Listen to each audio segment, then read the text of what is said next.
জলপাইগুড়ি জেলার সাংসদ জয়ন্ত রায়ের বিষয়ে পাহাড়পুর অঞ্চলে তৃণমূল অঞ্চল সভাপতির ফেসবুকে নিখোঁজ ছবি পোস্ট করাকে কেন্দ্র করে শুরু হয়েছে রাজনৈতিক চাপানুতোর। জলপাইগুড়ি লোকসভা কেন্দ্রে এখনো প্রার্থীর নাম ঘোষণা করেনি বিজেপি। সূত্রের খবর, সম্ভবত পুনরায় জলপাইগুড়ির সাংসদ জয়ন্ত রায়কেই প্রার্থী করতে চলেছে বিজেপি।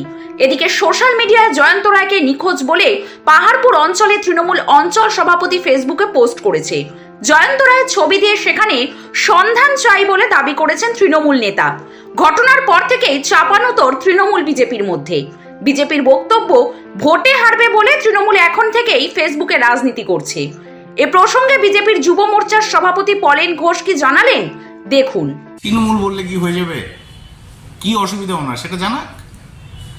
প্রতিদিন কি সাংসদ জলপাইগুড়ি জেলার সবার বাড়ি ঘুরবে? নিশ্চয়ই না, সম্ভব না। জলপাইগুড়ি জেলায় কত বাড়ি আছে? সবার বাড়িতে কি সাংসদ বা এমএলএ বা একজন পঞ্চায়েত প্রধানেরও যাওয়ার উপায় আছে? সম্ভব সেটা? তার কোনো অসুবিধা, তার কোন কাজটা হয়নি সেটা সে জানাক লিখিতভাবে। কোন জিনিসটা হয়নি? পাহাড়পুরে যে তৃণমূলের নেতা বলছে না, তার বাড়ির সামনে দিয়ে যে ফোর লেনটা গেছে না, এটা বিজেপির আমলে এই সাংসদ থাকাকালীন হয়েছে। পাহাড়পুর থেকে অল্প একটু দূরে যে তিস্তা ব্রিজের দ্বিতীয় সেতু হয়েছে, সেই সাংসদ দ্বারা থেকে করেছে, এই সাংসদের আমলে হয়েছে। তার পাহাড়পুরের অল্প একটু দূরেই যে রেল লাইনের ডবল ব্রিজটা হয়েছে, সেটা এই সাংসদের আমলে হয়েছে। একটু পার করে গেলে যে ময়নাগুড়ি রোডের যে ওভারব্রিজটা, এই সাংসদের আমলে হয়েছে। তো ফালতু কথা বলে লাভ নেই। এরা বলবেই, এরা হচ্ছে এখন টাকা চুরিটা ইলেকশন কমিশনের আওতায় চলে আসছে। এখন সমস্ত কিছু টাকাটা মারতে পারছে না, তো ফেসবুকে ভুলভাল পোস্ট করতেছে। এরা হারবে যায়নি, বাড়িতে বাড়িতে প্রচার করতে যেতে পারতেছে না, কারণ এত লোকের টাকা খাইছে। এর জন্য ফেসবুকে পড়ে আছে। ফেসবুকের রাজনীতি ছাইড়ে যদি সাধারণ মানুষের কাছে গিয়ে ক্ষমা চায়, এখনো সময় আছে, যদি ক্ষমা চায় যে আমরা এতদিন যা খাইছি, এতদিন আপনাদের কাছ থেকে যা লুট করছি, সেটা ভুল করছি, আমাদেরকে ক্ষমা করে দেন, তাহলে যদি তৃণমূল দু চারটা ভোট পায়।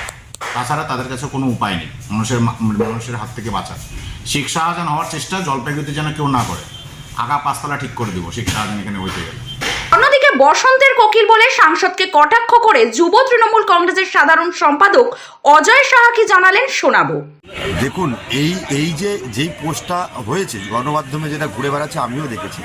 আক্ষরিক অর্থে এটা বাস্তব পোস্ট। তার কারণ, বিগত 5 বছর আগে লোকসভা নির্বাচনে জলপাইগুড়িবাসী যখন অনেক বিশ্বাস আশা নিয়ে জয়ন্ত রায়কে সংসদে পাঠিয়েছিল, সেইখান থেকে জয়ন্ত রায় সাংসদ হিসেবে 10-এর মধ্যে 2 পাওয়ার যোগ্য। তার কারণ, বিগত 5 বছর ধরে জয়ন্ত রায়কে জলপাইগুড়ির কোনো ওয়ার্ড, কোনো এলাকায় কোনোদিন কোনো মানুষ দেখতে পায়নি। বা আক্ষরিক অর্থে এই বিজেপি নেতা জয়ন্ত রায় বসন্তের কোকিল। এরা ভোট বসন্তে আসে মানুষের আবেগ নিয়ে খেলা করতে, মানুষকে মিথ্যা প্রতিশ্রুতি দিতে, এবং ভোট বৈতরণী পার হয়ে যাওয়ার পরে তাদের আর দেখা মেলে না। এরা তারপরে বিজেপি নেতাদের তল্পিবাহক হিসেবে কাজ করে, তাদের 5 ফরমাস খাটবার জন্যই এরা সাংসদ হয়। সেখানে দাঁড়িয়ে উনি আক্ষরিক অর্থে নিখোঁজ। তাই এই সকল পোস্ট হচ্ছে, এবং এখন ভোট এসেছে, ওনাকে আবার দেখা যাবে, বা আমরাই খুঁজে বের করার চেষ্টা করছি যাতে উনি এসে জনসমক্ষে এসে ওনার প্রচার করুক। আপনারা দেখবেন, বিগত কিছুদিন আগে উনি যে এলাকায় ভোট প্রচারে গিয়েছিলেন, ডাকগ্রাম ফুলবাড়ি এলাকায়, সাধারণ মানুষ ওনাকে সামনে রেখে গণবিক্ষোভ করেছে এবং ওনাকে ধিক্কার জানিয়েছে যে ওনাকে বিগত 5 বছরে দেখা যায়নি। এটা কিন্তু তৃণমূল দ্বারা কোনো বিক্ষোভ নয়, সাধারণ মানুষের বিক্ষোভ। সুতরাং এই জায়গায় দাঁড়িয়ে বলাই যায় যে জয়ন্ত রায় ভোট পাখি। সামনে নির্বাচন এসেছে এবং বিগত 5 বছর ধরে নিরুদ্দেশ ছিলেন। আবার হয়তো আগামী দিনে ওনাকে দেখা যাবে যদি ভোটে উনি টিকিট পান। আর যারা বলছে যে এইসব রাস্তাঘাট 4 লেন করেছে, তাদের জানা উচিত, তাদের জ্ঞান থাকা উচিত, এটা অটল বিহারী বাজপেয়ীর স্বর্ণালী চতুর্ভুজ, যিনি স্বপ্ন দেখেছিলেন ভারতের 4টা দিক একবারে জুড়ে দেওয়ার, সেই স্বর্ণালী চতুর্ভুজের অংশ হলো 4 লেন। এবার এই 4 লেনকে, অটল বিহারী বাজপেয়ীর স্বপ্নকে যারা কেড়ে নিতে চায় বিজেপি নেতারা, তাদের সম্বন্ধে আমার বেশি কিছু বলার নেই। আর শেখ শাহজাহানকে যারা উদাহরণ টানছেন, আমি এটুকুই বলবো, তাদের মধ্যে যে একটা মুসলিম বিদ্বেষ দেখা দিচ্ছে, একটা নির্দিষ্ট ধর্মের বিরুদ্ধে বিদ্বেষ দেখা দিচ্ছে, তার বক্তব্যই স্পষ্ট। আমরা তৃণমূল কংগ্রেস কর্মীরা সর্বক্ষণ মানুষের সাথে থাকি, মানুষের পাশে থাকি, মানুষকে নিয়ে ভাবি, মানুষকে নিয়ে কাজ করি। আর এনারা নির্দিষ্ট একটা সংগঠন, একটা রাম, একটা মন্দির। আর আপনারা দেখবেন যে নির্বাচন এসেছে, হয়তো বা আপনারা অবাক হবেন না যে আগামী দিনে যদি কোথাও যুদ্ধ লাগে, এরা মানুষের আবেগ, সেনাবাহিনী, রাম, পাকিস্তান, এইসব বক্তব্য ছাড়া এদের কাছে আর কোনো বক্তব্য নেই। আমরা জানি যে এবার যারা আমাদের যিনি প্রার্থী হয়েছেন, দলীয় প্রার্থী, যোগ্য প্রার্থী, জলপাইগুড়ির মানুষ বিগত দিনে যে ভুলটা করেছে সেটার থেকে শিক্ষা নিয়ে জলপাইগুড়ির সিট আমরা এবার তৃণমূল কংগ্রেসের প্রার্থী বিপুল ভোটে জয়ী হবে এবং জয়ন্ত রায় যদি এবার দাঁড়ান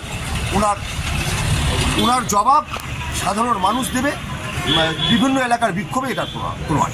জলপাইগুড়ি থেকে সায়ন সেনের রিপোর্ট, 24 ঘন্টা লাইভ। এবার আরো বৃহৎ পরিসরে আর চন্দ্রা জুয়েলার্স, গোল্ড, ডায়মন্ড এবং সিলভার জুয়েলারির সেরা সম্ভার, আর পাবেন নতুন নতুন ডিজাইনের আকর্ষণীয় গহনা। আপনাদের চেনা ঠিকানা স্টেশন রোড, কাঁচরাপাড়া, এক্সপ্রেস বাজারের পাশে। আর চন্দ্রা জুয়েলার্স।